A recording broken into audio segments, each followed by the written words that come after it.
শেখ হাসিনা দেশ থেকে পালিয়ে গিয়েছেন আগস্টের ৫ তারিখে। আমি সেপ্টেম্বরের ৪ তারিখ থেকে মানে কারামুক্তি হই আমি ২০২৪ সালে। আমার গ্রেপ্তারটা একটা আতঙ্ক গ্রেপ্তার ছিল এবং আপনি দেখবেন এখনো পর্যন্ত আপনার এখানে যে কমেন্টস করে একটাই কমেন্টস, "বাটপার সাহেব, মহা বাটপার সাহেব।" এখন এই বাটপার এবং মহা বাটপার কেন হলাম আমি? আমি তো ২০২০ সালের ৬ই জুলাই, তার আগে কখনো বাটপারও ছিলাম না, মহা বাটপারও ছিলাম না। হঠাৎ কেন আমি বাটপারে আবির্ভূত হলাম?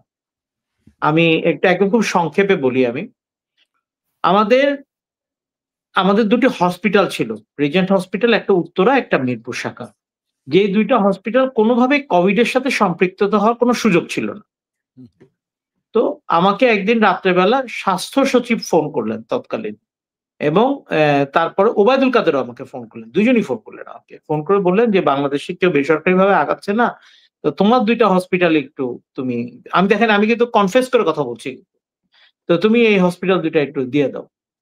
তা আমি বললাম যে, এই "অ্যা আমার হসপিটাল গুলা তো এটা একটা এনজিও এর সাথে চুক্তিবদ্ধ। আমি কিভাবে দিব?" তো বলে, "দেখো ওই যে সাভারে রানা প্লাজা ইনসিডেন্টে যখন ওইটা হয় তখন তো এনাম সাহেব হসপিটাল দিয়ে উনি মন্ত্রী হইছে। তোমার কি একটু ভালো জায়গায় যেতে মন চায় না?" এই কথাটা কিন্তু ওবায়দুল কাদের আমাকে বলছে। তো যাই হোক, আমার কাছে তাৎক্ষণিকভাবে একটা খুব লোভ কাজ করলো। তা আমি বললাম যে, "ঠিক আছে।" তো পরের দিন আমার এখানে স্বাস্থ্যের কিছু লোকজন আসলো, ২ টো হসপিটাল দেখলো, আমিও ছিলাম।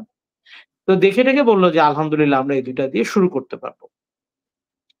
তারপরে উনারা আমাদের বেসরকারি হসপিটালে উনারা সরকারিভাবে, এর মধ্যে অনেকে বলে যে আমাদের হসপিটাল ইয়ে ছিল না, কি বলে আপনার নবায়ন ছিল না। কথাটা সঠিক না। কারণ ওই তখন একটা অ্যাপিলেট ডিভিশনের রায় ছিল কোন রেসিডেন্সিয়াল এরিয়াতে কোন হসপিটাল বা কোন কিছুতে মানে লাইসেন্স দেয়া যাবে না। তো সেক্ষেত্রে আমরা প্রতি বছর ফি দিয়ে গেছি, কিন্তু এগুলো আমি সহ এরকম আমাদের সকল হসপিটালকে হোল্ড করানো ছিল। পরে আমি গ্রেপ্তারের পরে এটা নাড়াচাড়া দেওয়ার পরে এটা আবার চালু হয়েছে। তো যাই হোক, উনার দেখা-টেখার পরে আমাকে নিয়ে গিয়ে একটা চুক্তি করল। আপনি যদি চুক্তিটা খেয়াল করেন, চুক্তিতে আমি কি পাবো, তারা কি পাবে, এসব কিচ্ছু কথা লেখা নেই। লেখা আছে যে রিজেন্ট হসপিটালকে ডেডিকেটেড করা হলো। কোভিড ডেডিকেটেড করা হলো। আমি এই চুক্তিটা করে নিচে নামছি। নিচে নেমে শুনি যে আমার ২ টা হসপিটালের গ্লাস-ট্লাস সব ভেঙে দিছে। কারা? বিক্ষুব্ধ জনতা। যে ওই এলাকায় তারা করোনা হসপিটাল করতে দিবে না। তখন কি করল দেখেন, এই মানে র‍্যাব এবং অন্যান্য প্রতিষ্ঠান তারা গিয়ে বলল যে, "না, এরা অনেক ভালো কাজ করতেছে, এদেরকে এখানে রাখতে হবে।" আচ্ছা, এই পর্যন্ত ঠিক আছে। তারপরে আমাকে বিভিন্ন কমিটিতে আমাকে অ্যা আমি ইয়ে করতে পারি। বিভিন্ন কমিটিতে একটার পর একটা কমিটিতে আমাকে রাখা হলো। তো এক পর্যায়ে তখনকার সিএমএসডি পরিচালক ছিলেন ব্রিগেডিয়ার জেনারেল শহীদুল্লাহ সাহেব। উনি মারা গেছেন। উনি একদিন আমাকে হঠাৎ করে, উনার রুমে গেলাম আমি। তো আমাকে বললেন, "দেখেন আমাদের একটা গার্মেন্টস ফ্যাক্টরি ছিল। তখন বাংলাদেশের সকল গার্মেন্টস ফ্যাক্টরি বন্ধ। পিপি ব্যাগ নাই, লাশের ব্যাগ নাই। ঠিক আছে? আমি আমার ফ্যাক্টরি খুলে মানে অনুরোধ করে মানে ওয়ার্কারদেরকে ডেকে নিয়ে এসে এই পিপি ব্যাগ, ব্যাগ এগুলো দিয়েছি। আজও পর্যন্ত ৳১০০ কিন্তু আমি পাইনি।" আচ্ছা, শহীদুল্লাহ সাহেব আমাকে বললেন যে, "দেখেন শাহেদ ভাই, আমাকে তো এইখান থেকে সরে যেতে হবে। এর একটা মূল কারণ আপনাকে আমি বলি।" তো উনি আমাকে একটা ল্যাব রিপোর্ট দেখালেন। তা আমি বললাম যে, "এটা কি?" ওই যে সালমান এফ রহমান সাহেব টিকা কিনলেন ইন্ডিয়া থেকে। ওইখানে একদম স্পষ্টভাবে লেখা আছে যে, এই টিকা যিনি ইনহেল করবেন, আমি বাংলায় বলছি, এই টিকাটা যিনি ইনহেল করবেন তার ক্যান্সার পর্যন্ত হতে পারে এবং আরো উপসর্গ তো হতে পারে। বলে, "এটা আমি কিভাবে কিনি? আমি একটা বিবেকবান লোক হয়ে আমি এটা কিভাবে কিনি?" যাই হোক, আমি এটার একটা ছবি তুলি এবং এটার ছবি তুলে তৎকালীন প্রধানমন্ত্রীর কার্যালয়ে বেশ কয়েকজনকে আমি এটা পাঠাই। এটা হয়ে গেল আমার জীবনের সবচেয়ে বড় কাজ। এবং তৎকালীন এনএসআই এর মহাপরিচালক major general T M Zubayer, উনি আমাকে রিপিটেডলি উনার লোক দিয়ে থ্রেট দেওয়ায়। একটা পর্যায়ে শহীদুল্লাহ সাহেব মারা গেলেন। তো তারপরে আমাকে এ নিয়ে আমাকে সারফেসে নিয়ে আসা হলো। এবং আজকে যিনি গ্রেপ্তার, লেফটেন্যান্ট কর্নেল সরওয়ার বিন কাসেম আর ব্রিগেডিয়ার জেনারেল তোফায়েল মোস্তফা। আমি একটু এই ২ জনের কথাই বলি। আমাকে এটার পরে তৎকালীন হোম মিনিস্টার আমাকে বললেন যে, "আপনি সারেন্ডার করেন। আমরা ব্যবস্থা করব।" তো তার কথা মতন আমি সারেন্ডার করলাম। এক একজন এক একভাবে আমার গ্রেপ্তারের নাটকটাকে বয়ান দেয়। কিন্তু আমি আপনাদের কাছে যে জিনিসটা বলতে চাই, আমি গেলাম ওনাদের কাছে গিয়ে বললাম যে আমি যদিও ১ দিন বা ২ দিন পরে আমি গিয়েছিলাম। আমার ভুলটা হলো কোথায়, আমি যদি মিডিয়াকে বলে যেতাম যে I am going to surrender, তাহলে কিন্তু আর আমার বিরুদ্ধে এই সাতক্ষীরার নাটক হয় না, আর অস্ত্র মামলাগুলা হয় না। বাটপারি থাকতাম আরকি। তো তারপরে কি হলো, আমাকে মানে নিয়ে গেল আপনার এই র‍্যাব 1 সরি র‍্যাব হেডকোয়ার্টারে। এই সরওয়ার বিন কাসেম সাহেব আমাকে নিয়ে গেলেন। নিয়ে যাওয়ার পরে আমাকে উনি রাখলেন। ৪ দিন আমি উনার হেফাজতে। ৪ দিন। অর্থাৎ আমি ৮ তারিখ থেকে ১৩ তারিখ পর্যন্ত, ১৪ তারিখ পর্যন্ত আমি উনাদের হেফাজতে। ১৪ তারিখ সন্ধ্যার সময় আমাকে যে রুমটাতে র‍্যাব হেডকোয়ার্টারে রাখা হয়েছিল, একটা নিচে র‍্যাব হেডকোয়ার্টারের নিচতলায় একটা রুমে রাখা হয়েছিল। সেই টাইমটাতে হঠাৎ করে দেখি সন্ধ্যার পরে, ঠিক আনুমানিক ৬টা ৫:৩০ ৬টার দিকে, কারণ ওখানে ঘড়ি ছিল। চোখ বাঁধা-টাধা ছিল না আমার। একটা রুমে আমাকে কনফাইন করে রাখা হয়েছে। ওই রুমে দেখলাম যে ৪-৫ জন লোক ঢুকলো। কে বা কারা আমি ঠিক জানি না। আপনি যদি র‍্যাব হেডকোয়ার্টারের সিসি ক্যামেরা দেখেন, যদি ফুটেজ দেখেন, আমার কথার সাথে আপনি ভেরিফাই করে নিন। এনে আমাকে মানে ১ম যে ২ জন ঢুকলো, ঢুকে আমার কষে ২ টা থাপ্পড় মারল। থাপ্পড় মেরে আমাকে চোখ বেঁধে ফেলল। চোখ বেঁধে আমাকে বলল যে, "গাড়িতে ওঠ।" আমাকে গিয়ে গাড়িতে উঠানো হলো। গাড়ি চলতেছে। চলতে আপনার এর মধ্যে হলো কি, চোখের বাঁধনটা আমাকে যখন নামাচ্ছে তখন আমার চোখের বাঁধনটা খুলে গেল। তো খুলে গেলে তখন আমি দেখলাম যে এটা একটা পুরান এয়ারপোর্ট। আমাকে ১৪ তারিখ রাত্রে, I repeat, আমি আবারও বলতেছি টিটু ভাই, ১৪ তারিখ আমার প্রত্যেকটা কথা কিন্তু আপনি সব জায়গায় কিন্তু সিসিটিভি ফুটেজ আছে। পুরানো বিমানবন্দরে গেলেও কিন্তু আপনি সিসিটিভি ফুটেজ পাবেন। ১৪ তারিখ রাত্রেবেলা আমাকে হেলিকপ্টারে তোলা হলো সন্ধ্যা ৭ টার পরে র‍্যাবের হেলিকপ্টারে। তুলে নেয়া হলো। যখন আমাকে আবার হেলিকপ্টারে তোলা হলো, আবারও চোখের বাঁধনটা খুলে গেল। আমি একদম দেখি আমার সামনে লেফটেন্যান্ট কর্নেল সারওয়ার বিন কাসেম বসা। তা আমি উনাকে আগে চিনতাম। আমি বললাম যে, ভাই আমাকে কোথায় নিচ্ছেন?" উনি কোন কথার উত্তর দিল না। পাশে যিনি ছিল উনি আমার মুখ চেপে ধরল। একজন লম্বা করে ভদ্রলোক, উনি আমার মুখ চেপে ধরল। আমাকে নামানো হলো র‍্যাব 6 এ। এ পর্যন্ত কিন্তু আর চোখ বাঁধল না আমার। চোখ খোলা। র‍্যাব 6 এ যখন নামলাম আমি, নামানোর সময় আবার চোখ বাঁধলো, কিন্তু নামার সময় ঠিক আবার চোখের ইয়েটা মানে একটা সিলিকন পেপার দিয়ে আটকানো, ওটা খুলে গেল। যাই হোক, র‍্যাব 6 এ নিয়ে গিয়ে আমাকে একটা রুমের মধ্যে রাখা হলো। রুমের মধ্যে রেখে আমাকে বলল যে, "দেখ, তুই অনেক বাড়াবাড়ি করে ফেলছিস। আমাদের নির্দেশ আছে তোকে ক্রস ফায়ার দেয়া।" তো আমাদের আর কিছু করার নাই। এইটা। আর বেদম মাইর দিল আমাকে লেফটেন্যান্ট কর্নেল সরওয়ার বিন কাসেম। এখন যিনি গ্রেপ্তার আছেন। তো উনি করলেন কি, উনার নেতৃত্বে ভোর ৩:৩০ টার সময়, আপনি র‍্যাব 6 এর যদি সিসি ক্যামেরা চেক করেন, আপনি ওখানেও পাবেন। ভোর ৩:৩০ টার সময় আমাকে মাইক্রোবাসে তুলল। মাইক্রোবাসে তুলে আমাকে মানে আমার একদম গায়ের লোম খাড়া যাচ্ছে। মাইক্রোবাসে তুলে আমাকে সাতক্ষীরার দিকে নিয়ে যাচ্ছে। আর আমার খালি একটা জায়গায় একটুখানি অ্যা মানে আমি একটু আশান্বিত হয়েছিলাম যে না, আমাকে তারা মারবে না। আমার পাশে যে ভদ্রলোক ছিল, আমি আইডেন্টিফাই করতে পারব না তার নাম কি। উনি একটা পর্যায়ে, এরা সবাই চা খেতে নামলো। উনি একটা পর্যায়ে আমাকে বলল যে, "ভাই আপনি খুব একটা ভয় পেয়েন না।" ঠিক আছে? তো যাই হোক, ওই ভদ্রলোকও পরে যে আমাদের চড়-থাপ্পড় মারে নাই তা না। কিন্তু কোন একটা অজ্ঞাত কারণে উনি একটা লাইন আমাকে কিন্তু বললেন। এরপরে আমাকে নিয়ে যাওয়া হলো ওই যে সাতক্ষীরা সীমান্ত, যেখান থেকে আপনারা দেখেছেন যে আমাকে গ্রেপ্তার করা হয়েছে। তো সাতক্ষীরা সীমান্তে আমাকে ওখানে নামানো হলো। নামানোর পরে সরওয়ার বিন কাসেম বলল যে, "আপনার কোন যদি শেষ ইচ্ছা থাকে আপনি আমাদেরকে বলতে পারেন। আপনাদেরকে মানে আমাদের মেন্টালি প্রিপেয়ার্ড আপনাকে ক্রস ফায়ার দেয়া।" তো আমি বললাম যে, "অ্যা আমি আমি তাকে বললাম যে, "আমি কি এমন অপরাধ করলাম যে আমাকে ক্রস ফায়ার।" বলল, "এটা আমি বলতে পারব না কি অপরাধ করছেন। তবে আমাদের উপর নির্দেশ আপনাকে ক্রস ফায়ার দেয়া।"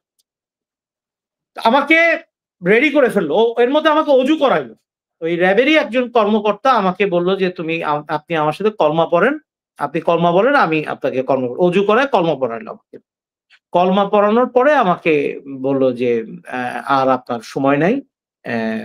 আপনার জন্য আমরা কিছু করতে পারতেছি না।" সরবিন কাসেম ঠিক আমাকে ঠিক এই ল্যাঙ্গুয়েজে কথাগুলা বলল। আমি ঠিক যেভাবে কথা বললাম এইভাবে বললাম। তো একটা পর্যায়ে দেখলাম সরওয়ার বিন কাসেমের কাছে একটা ফোন আসলো, লেফটেন্যান্ট কর্নেল সরওয়ার বিন কাসেমের কাছে একটা ফোন। সরওয়ার বিন কাসেমও এখন হেফাজতে, আমিও বাইরে। আমার কথাগুলো যদি কোথাও ভুল হয় আমাকে দরকার হলে পানিশমেন্ট দিবে। আমি একদম ভেরিফাই করে কথাগুলো বলতেছি। তো তারপরে আপনার সরওয়ার বিন কাসেম আমাকে বলল, ওর কাছে একটা ফোন আসলো, ও বলল যে ওকে স্যার, ওকে স্যার। আমি এই ২ টা শব্দ ওনার শুনলাম। তো বলল যে এই যাত্রায় বেঁচে গেলি। এরপরে ১ম করলো কি, আমাকে ঐখানেই শোয়ায়, এর মধ্যে আমাকে একটা পিপি নিয়ে আসলো, যেটা বলে যে বোরখা পরে আমি পালাতে চাইলাম। পিপি নিয়ে আসলো। সাথে, সাথে আবার ওরা একটা অস্ত্র বের করলো, যেটা আমার কোমরে দিয়ে দিয়েছে। দেখবেন মানে ওই সেই কোমরে বেল্ট নাই, ঐতিহাসিক রশি বিমানবন্দর, দিয়ে। সেই জি, ঐতিহাসিক জি, রশি বিমানবন্দর। দিয়ে। জি, রশি দিয়ে। রশি দিয়ে আপনার কোমরে আমাকে পিস্তলটা বেঁধে দিল। তারপরে বেঁধে দিয়ে ওইখানেই আমাকে শোয়ায় বলল, "এই শাহেদকে পাওয়া গেছে, শাহেদ।" কিন্তু এটাতে কোনো লোকজন আসে নাই। এর মধ্যে ভোরের আলো আপনার একটু ফর্সা হইছে। তখন ওই পাশে একটা আপনার নৌকা ছিল। তখন সরওয়ার বিন কাসেম বলতেছে যে, "না, না, না, এটা হয়নি। ওই নৌকায় নিয়ে চল।" ওই নৌকায় নিয়ে গিয়ে তখন তারা আবার চিৎকার করলো। এর মধ্যে কিছু গ্রামবাসীকে র‍্যাবই গিয়ে জোগাড় করে নিয়ে আসলো। বুঝছেন? নিয়ে এসে বলল যে, "এই শাহেদকে পাওয়া গেছে, শাহেদকে পাওয়া গেছে।" উনি ফোনটা বাইর করে তখন বলতেছে, "স্যার আলহামদুলিল্লাহ শাহেদকে আমরা পেয়েছি, শাহেদকে আমরা পেয়েছি।" দেখেন একটা ক্রস বর্ডার। একদিকে বিডিআর, একদিকে বিএসএফ। আর আমি মাঝখানে অস্ত্র নিয়ে বসে আছি। তাও একটা ভাঙা অস্ত্র। আচ্ছা যাই হোক, এইটার পর্ব এখানে শেষ। ওইখান থেকে আমাকে নিয়ে আসা হলো সাতক্ষীরা শহরে র‍্যাবের ক্যাম্পে। ওইখানে উপস্থিত ছিলেন এডিজি র‍্যাব তৎকালীন, বর্তমান যিনি আটক ব্রিগেডিয়ার জেনারেল তোফায়েল মোস্তফা। দেখেন কতটুকু ইন্টারেস্ট যে র‍্যাবের এডিজি চলে গেছে আমাকে হেলিকপ্টার থেকে আনতে। ইন্টারেস্টটা কতটুকু? যাই হোক, আমাকে এখানে আমি আপনাকে একটা প্রশ্ন করতে চাই। এই হ্যাঁ, আইসিডি যে তদন্ত হচ্ছে, এটা হচ্ছে, ওটা হচ্ছে, কেউ কি আপনার সাথে যোগাযোগ করছে? আমি নিজে ২ বার আমি দিয়েছি, কি বলে আপনার মানে অভিযোগ দিয়েছি। ২ বার অভিযোগ দিয়েছি। কেউ কি আপনার ইন্টারভিউ নেওয়ার না, চেষ্টা করেছে? না, কেউ কি বলেছে যে না। আপনার কাছ না, থেকে ওই যে আমরা বাটপার, কথাটা আপনার একটাই বলে জবানবন্দি বাটপার। নেব, না, আপনার না, জবানবন্দি কেউ না, শুনেছে? না, কেউ বলে না। বিষয়টা হচ্ছে যে আমি কাউকে পরিষ্কার করতে পারিনি। আমার পেশেন্স হিয়ারিং টা পর্যন্ত আমাকে আমার কাছ থেকে গ্রহণ করে নাই।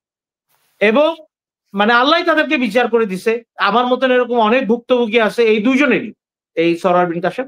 তো তারপরে কি হলো, আমাকে আবার সাতক্ষীরা, দেখেন ওই মামলা, ওখানে কিন্তু ২ টা মামলা হইলো। একটা দেখাইলো আমার কাছে ইন্ডিয়ান রুপি পাওয়া গেছে। আরেকটা দেখাইলো যে আমার বিরুদ্ধে একটা অস্ত্র মামলা। নিয়ম হচ্ছে যেখানে আপনার প্লেস অফ অকারেন্স সেখানে আপনাকে কোর্টে সোপর্দ করতে হবে। আমাকে কোর্টে সোপর্দ না করে আমাকে নিয়ে আসলো ঢাকায়। মামলা কিন্তু হলো সাতক্ষীরায়। আমাকে নিয়ে আসলো ঢাকায়। ঢাকায় নিয়ে এসে আমাকে, এর মধ্যে আমি হেলিকপ্টারে যখন উঠলাম, হেলিকপ্টার থেকে প এ এই আপনার তোফায়েল মোস্তফা কথা বলল হচ্ছে সালমান এফ রহমানের সাথে। যে, "স্যার আমরা নিয়ে আসতেছি, মারতে পারলাম না। আমরা নিয়ে আসতেছি স্যার। এখন আপনার কোন ফার্দার ইনস্ট্রাকশন আছে কিনা?" উনি আর ওই পক্ষ থেকে কি বলল এটা আমি শুনলাম না। তারপরে আমাকে ঢাকায় নিয়ে আসার পরে ঢাকা এয়ারপোর্টে নামালো। তারপরে একটা বাসায় নিয়ে গেল। নিয়ে গিয়ে দেখাইলো যে আমি জাল টাকা আমার কাছ থেকে পাওয়া গেছে। these are ওই বাসা কে, কোথায়, কার, আমি এগুলা কিছুই জানি না। এরপরে মামলাটা ট্রান্সফার হলো ডিবিতে। আমাকে নিয়ে গেল ডিবিতে। এখন যিনি গ্রেপ্তার আছেন ডিবিতে, মশিউর সাহেব। ঠিক আছে? উনার কাছে মামলাটা গেল। মশিউর আবার করল কি, একই রাতে আমাকে আরেকটা অস্ত্র মামলা দিল। মানে আমি কতটুকু সুপারম্যান। সকালে সাতক্ষীরায় অস্ত্র পাওয়া গেল, রাত্রেবেলা ঢাকায় অস্ত্র পাওয়া গেল। এই মামলায় আমার ১ সপ্তাহের মধ্যে ট্রায়াল হয়ে আমার লাইফ সাজা দিল। ১ সপ্তাহে আপনাকে ১ যাবজ্জীবন দিয়ে দিল। সপ্তাহ যাবজ্জীবন দিয়ে দিল। ১ সপ্তাহ। আমার বিরুদ্ধে একটা করে ৩৫টা ৩৬টা মামলা দায়ের করা হলো। ৩৬টা। এবং আমার তো ব্যবসা চলমান। যখন দেখছে যে এই চেয়ারম্যান সাহেব থেকে এভাবে হেলিকপ্টার দিয়ে ধরে নিয়ে আসছে, অমুক নিয়ে আসছে, তারা হটলাইন খুলে ফেলল। যে কে আমার কাছে কি পায় না পায় আমার কাছে এসে যেন তারা ইয়ে করে। তারপরে কি হলো, পূর্বাচল রিজেন্ট টাউন, যেটার সাথে আমার কোনো সম্পৃক্ততা নেই। টাউন ওইটা। আর আমাদের হচ্ছে রিজেন্ট হসপিটাল বা অন্যান্য জিনিস। ঠিক আছে? এইটার মামলাও আমি খাওয়া শুরু করলাম।